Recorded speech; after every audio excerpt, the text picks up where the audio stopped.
वालेकुम class. Computer science के अंदर ये हमारा लेक्चर 5 है, जिसमें हम जो चैप्टर फंक्शन है उस पर बात कर रहे थे। इस चैप्टर के अंदर डिफरेंट प्रोग्राम्स हैं। लास्ट टाइम भी हमने डिफरेंट प्रोग्राम्स को इम्प्लीमेंट किया, उसके कोड को देखा है और उसको समझने की कोशिश की है। आज के प्रोग्राम में भी आज के लेक्चर के अंदर भी हम डिफरेंट जो प्रोग्राम्स हैं उनको उनके ऊपर हम बात करेंगे और उसको देखेंगे कि वो कैसे इम्प्लीमेंट होते हैं। तो चलिए स्टार्ट करते हैं।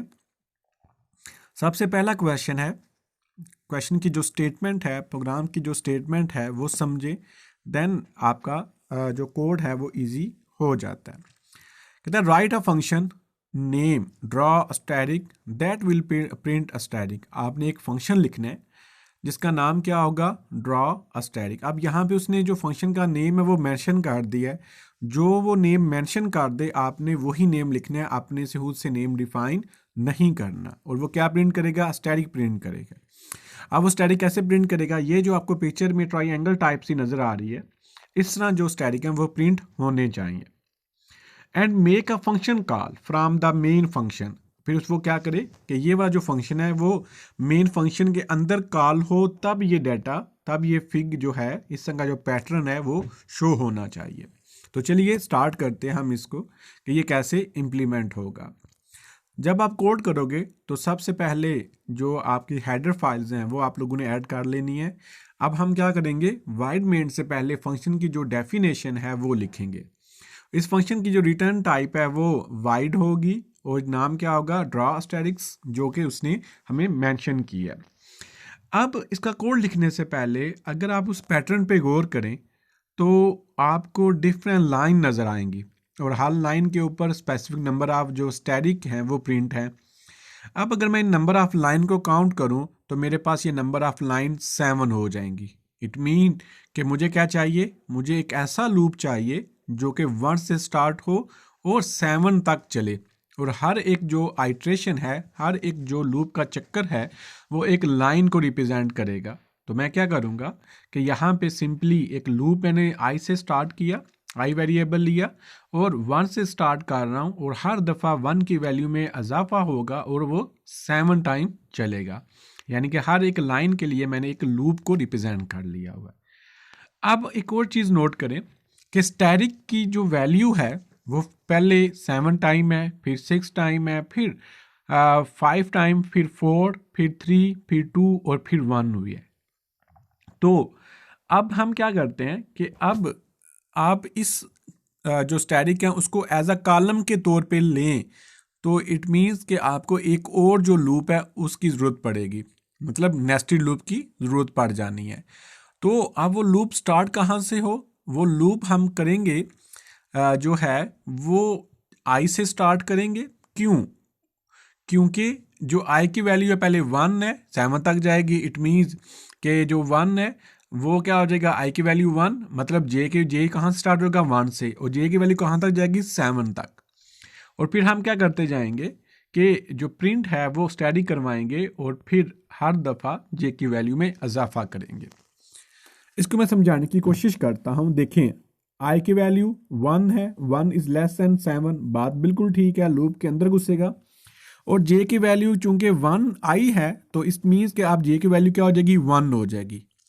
जब 1 हो जाएगी तो वाइल वाला जो लूप है वो 7 टाइम रन होगा। जब 7 टाइम रन होगा, और इस बात का मतलब ये भी है कि 7 जो प्रिंट हैं, 7 जो स्टैटिक हैं वो हमारे प्रिंट हो जाएंगे। क्यों? क्योंकि हमने वाइल के अंदर की बॉडी में क्या प्रिंट किया है, स्टैटिक प्रिंट किया ना, तो स्टैटिक यहाँ पे 7 टाइम स्टैटिक प्रिंट हो जाएंगे और हर दफ़ा जे की वैल्यू में इजाफा होता जाएगा। जब वो 7 टाइम प्रिंट कर लेगा, इट मीन्स कि अब ये लूप वाइल वाला टर्मिनेट हो जाएगा। जब टर्मिनेट होगा तो वो बाहर आएगा। अब हमने न्यू लाइन पे मूव करना है, तो फिर इसलिए /n को मैंने क्या कर दिया, प्रिंट। जो ही मैं /n प्रिंट करूंगा तो सेकंड लाइन पे हम मूव कर देंगे। मेरा जो कर्सर है, कंट्रोल है, वो सेकंड लाइन पे आ जाएगा। अब आई की वैल्यू में इजाफा हो जाएगा, 2 इज लेस देन 7, 2 जो है वो 7 से लेस देन है, बात बिल्कुल ठीक है। देन वो फिर बॉडी के अंदर घुसेगा और जे की वैल्यू कहाँ से स्टार्ट होगी, 2 से।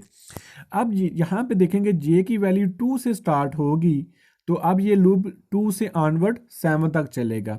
2, 3, 4, 5, 6 और 7। इट मीन्स कि ये हमें क्या करेगा, 6 जो स्टार है वो प्रिंट करवा देगा 6 लाइन पे। जब ये लूप 6 लाइन प्रिंट करवा देगा, लूप टर्मिनेट हो जाएगा, फिर वो बाहर निकलेगा तो प्रिंट एफ /n होगा, वो तीसरी लाइन पे आ जाएगा। और फिर आई की वैल्यू 3 हो जाएगी, 3 लेस दैन 7, बात बिल्कुल ठीक है। और फिर जे की वैल्यू 3 से स्टार्ट होकर 7 तक जाएगी। जब ये होगा तो 4 स्टैटिक प्रिंट होंगे, फिर 3 प्रिंट होंगे, फिर 2 और फिर 1 प्रिंट होके आपका डाटा इस तरह शो हो जाएगा।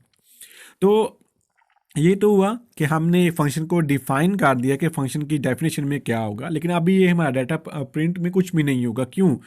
क्योंकि अब हमने क्या करना है कि वाइड मेन लिखना है और वाइड मेन के अंदर इस फंक्शन को कॉल करना है। जो ही मैं इस फंक्शन को कॉल करूंगा और कंट्रोल F9 प्रेस करूंगा तो मेरे पास जो आउटपुट है वो एज सच यहाँ पे शो हो जाएगी।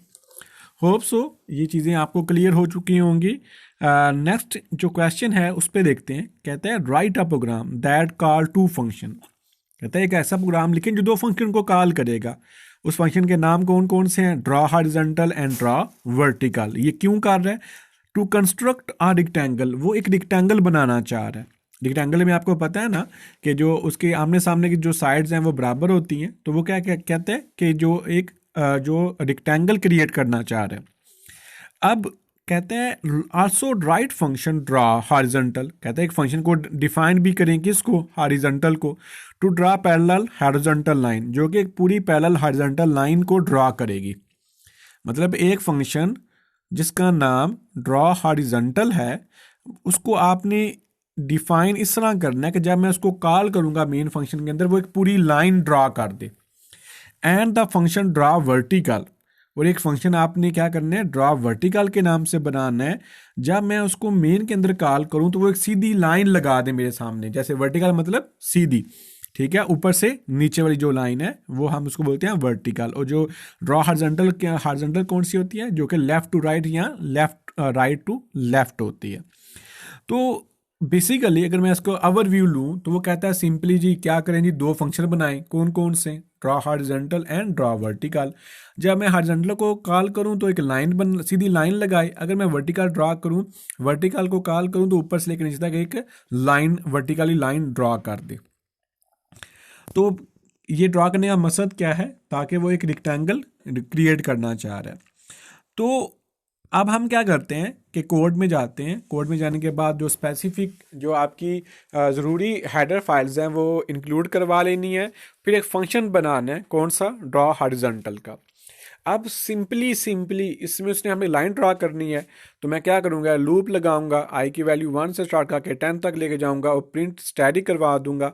आप यहाँ पे हाइफन करवा दें, डॉट करवा दें, ठीक है, ये आपकी अंडरस्कोर करवा दें, ये आपकी अपनी चॉइस है। मैंने यहाँ पे स्टैटिक प्रिंट करवाया है। और जब ये लूप ख़त्म हो जाए तो वो क्या हो कि \n भी हो। क्यों \n हो? ताकि जो है वो निचली लाइन पे शिफ्ट हो जाए। तो ये क्या करेगा? मेरा सिंपल सा एक फंक्शन है जिसका नाम मैंने ड्रॉ हॉरिजॉन्टल रखा है और वो सिंपली सादा सा काम करेगा। एक स्टैटिक को 10 मरतबा प्रिंट करवा देगा। अब जब हम ड्रॉ वर्टिकली की बात करते हैं, चूंकि हमने ऊपर से नीचे वाली लाइन यानी कि वर्टिकली ड्रॉ करनी है, तो 5 टाइम मैं ड्रॉ कर रहा हूँ। जे से मैंने स्टार्ट किया और हर दफ़ा जब भी मैं जो है वो लाइन प्रिंट करूँ साथ \n हो जाए। इस बात का मतलब क्या कि एक स्टैटिक प्रिंट होगा, फिर एक मेन में स्पेस आएगी, फिर स्टैटिक प्रिंट होगा। जो ही प्रिंट करेगा वो नीचे लाइन पे मूव करेगा। फिर ये 5 टाइम क्या होगा? मेरे 5 टाइम जो है एक जो स्टैटिक हैं वो ड्रॉ होते जाएंगे। और हर दफ़ा जो स्टैटिक ड्रॉ होगा तो \n क्या करेगा कि नेक्स्ट स्टैटिक को नीचे वाले जो लाइन पे ड्रॉ करेगा, फिर तीसरे को तीसरी लाइन पे, फिर चौथी को चौथी लाइन पे और फिर पांचवी को पांचवी लाइन पे जो n है वो ड्रॉ करता जाएगा। इस तरह मेरे पास एक वर्टिकल लाइन जो है वो शो हो जाएगी। इतना तो हमने काम कर लिया जिसमें उसने बोला कि राइट फंक्शन करें, ड्रॉ हॉरिजॉन्टल और ड्रॉ वर्टिकल। अब हमने क्या करना है? उनको कॉल करना है। और कॉल कहाँ किया जाता है? आपको पता है कि आपका वाइड मेन फंक्शन एक ऐसा फंक्शन है जहाँ पे एक्चुअल प्रोग्राम की एग्जीक्यूशन इम्प्लीमेंट हो रही होती है, यहाँ वहाँ से स्टार्ट होती है। तो रिक्टेंगल में क्या होता है? एक लाइन ऊपर होती है, ठीक है, एक लाइन नीचे होती है और दो वर्टिकल लाइन होती है। तो इसलिए मैं सबसे पहले ड्रा हॉरिजॉन्टल को कॉल करता हूँ, ये बिल्कुल सीधी लाइन लगा देगा। और जब मैं ड्रा वर्टिकल करूँगा तो ये क्या करेगा कि ये जो है बिल्कुल जो आपकी दो लाइंस हैं उसको ड्रा करेगा, ठीक है, वर्टिकली। और फिर इसके बाद ड्रा हॉरिजॉन्टली। अब मैं जब ड्रा हॉरिजॉन्टल करूँगा तो फिर क्या होगा कि ये जो लाइंस हैं आपकी नीचे भी एक लाइन आ जाएगी। और जब मैं कंट्रोल F9 प्रेस करूँगा और कंट्रोल F9 प्रेस करने के बाद जब मेरे पास आउटपुट आएगी तो मेरे पास कुछ आउटपुट इस तरह शो हो जाएगी। होप सो ये चीज़ें आपको क्लियर हो चुकी होंगी। अगर फिर भी आपका कोई भी क्वेश्चन है तो आप लोग मुझे मैसेज